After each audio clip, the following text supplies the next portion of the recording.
JP Morgan, they're going to think over the next week or two, that's when everybody else is going to come out with the, hey, JP Morgan is doing great and some upgrades, and the stock's going to go higher. So make sure you watch the replay. That'll be out here shortly. The two stocks that I'm actually a little bearish on is Twitter. It's down another, nearly 2% today. Still haven't heard zip from their CEO about the shadow banning and essentially squashing free speech. Not a peep. Project Veritas recorded a dude saying this, and you did hear from the CEO that day. He's like, oh, that's horrible, undercover, and that's only one rogue employee. And then, of course, James O'Keefe set him up for that because he came out and said, okay, well, how about these 8 guys on tape saying we shadow ban people so they don't even know that they're banned and they're just kind of talking to themselves. It's awful. Kind of like the limousine liberal Zuckerberg when I said dump Facebook. A day later, the stock was down 5% when he laid his limousine liberal stuff on us. So I'm bearish on Twitter. The other one is the Death Star. Or maybe I won't even call it the Death Star anymore, but Goldman Sachs. Awful earnings. Big hit right down. Just a colossal clown car with Goldman Sachs. Another one I'd be pounding into the dirt right now. So, yeah, this market's going up and great, but there are stocks you can be getting bearish on. If these things ain't going up in this rip your face off January rally, you know they got problems. Strategically, though, you know, there's a lot going on in the world and everything like that, folks. But here's the closest tactical alligator to our boat is this. So McConnell, when it was reported, was it mid-morning, when McConnell is planning for a government shutdown, stock kind of done. You know, here's McConnell saying, hey, I'm planning for a shutdown, and then Trump saying, hey, that ain't going to happen. I mean, even Jeff Flake, who yesterday was on the floor of the Senate excoriating the president, more or less calling him Stalin, the way he treats the media, awful. He wants to kick the can down the road. Let's pass a 5-day spending stopgap so we can at least go through the weekend. These are the adults, folks. These are our elected representatives. These are supposed to be the people in charge. We can't even, what's this, the 4th time we'd pass a CR, a continuing resolution? It's embarrassing. I'm embarrassed to be an American and watch this, you ready for it, shit show in Washington. But that's also why we saw a nice little pop in volatility today with the VIX. But, you know, it's funny. The VIX was actually, well, let's take a look at today's chart of the VIX.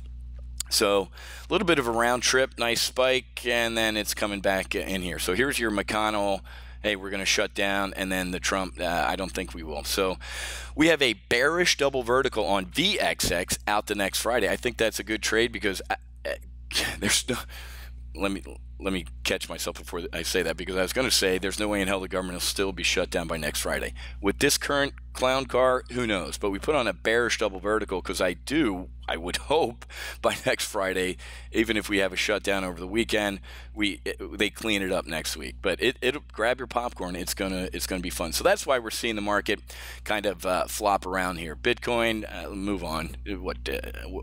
Went from 17 to 10 grand. Now we're seeing a little bit of a dead cat bounce. I just don't. Whatever. David Einhorn from Greenlight Capital made a paltry 1.6% return last year. The S&P, folks, if his clients had just put it in an SPX or an SPY or an index fund, they would have made 22%. The guy's 20% below the S&P. This must be frustrating for you. Yeah. And he was short. What were they short? Amazon, Netflix, Tesla. Okay. So don't feel bad for those folks. They should have been here at TGO. So we are seeing the continued tailwinds to the tax. The biggest story yesterday, aside from Trump eating Whoppers or Big Macs, was what? Apple. Apple is bringing, I told you this, once Trump was even a candidate, I said, if he gets that type of tax reform passed, Apple is going to bring back their quadrillion dollars they have stashed in County Cork, Ireland, and bring it home. Yesterday, they're bringing, they got $252 billion. They're going to be putting $38 billion in the coffers. So I don't want to hear Democrats going, this is increasing our deficit. Look at here's a little bit of a chink in that, man. So obviously this repatriated cash is at a lower rate. That's why they can do it. But it's coming back, and it's cash that we didn't have before. They also announced what? 20,000 jobs, a new headquarters. You could not have, I mean, literally, this is out of central casting like a movie script. You could not have written a better good news out of Apple. So I dumped Facebook, what was it, a week and a half, 2 weeks ago? The day before, I said, get out. We're done with Facebook. Too political. Anytime the skipper says, I really don't care about profitability, I care about being good, then, dude, take your company private. you have a fiduciary duty to your shareholders. I said dump it. The next day it was down 5%. So get out of that, and then I'm back hot on Apple. Just great stuff out of Apple. GE is still getting pounded around. I think it broke $17 right now. It is right now a victim of a short-term mindset. I would use this pullback in GE. It ain't going to zero, folks. Could it? Yeah. Will it? No. There will be a bottom in GE. The new skipper is going to splice this thing up. I'd use this as an opportunity to get longer on GE. Morgan Stanley, nice looking earnings, especially with the retail brokerage. So that's our silver medalist. We got JP Morgan, Morgan Stanley.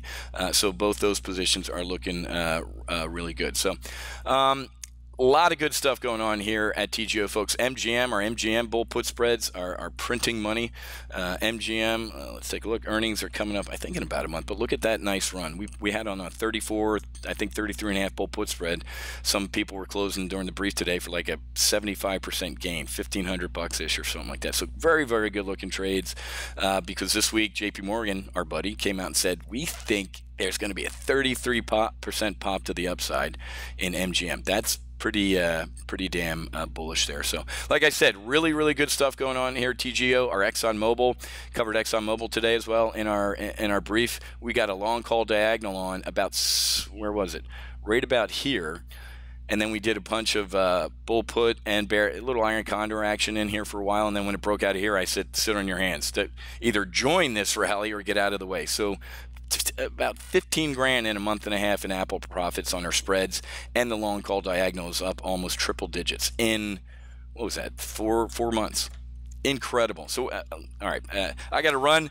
Gonna go grab some Theraflu. Hopefully I don't have the crud here, but great stuff going on here at TGO. We're going to have a full throttle launch next week, so keep an eye on your email inbox so you can register to attend a full week of live trading and training on me so you can see how we're doing this, and we're having a blast here at TGO. Okay? So have a great rest of your day. Happy hunting. Make sure you hedge, and God bless, and I'll see you tomorrow for Friday's market wrap-up.